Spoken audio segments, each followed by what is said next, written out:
सोचिएगा 2019 में ईरान हमें 12% कम रेट पर पेट्रोल देता था, 12% कम रेट पर देता था।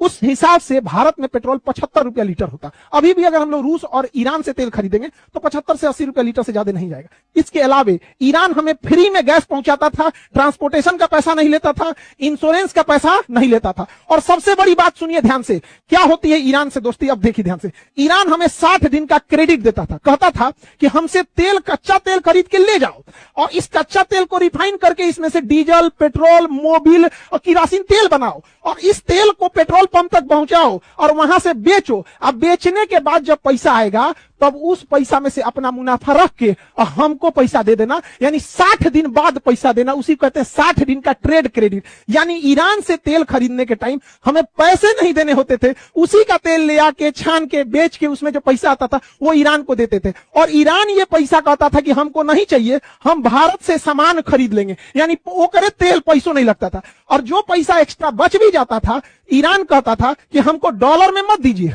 हमको वह पैसा रुपया में लौटा दीजिए यूको बैंक के थ्रू में।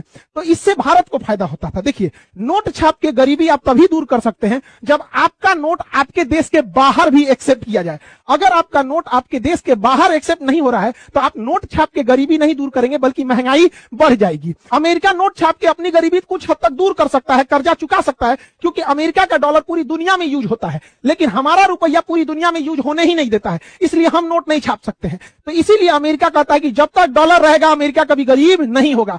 हम लोगों को इतना मदद किया था ईरान, लेकिन अमेरिका के कहने पर हमने ईरान से ये सारा ऑफर ठुकरा दिए। 75 रुपया की जगह 105 रुपया पेट्रोल पहुंच गया। अमेरिका को कोने मुंह से लोग दोस्त कहते हैं, यह दोस्त है कि बॉस बनने की कोशिश करता है।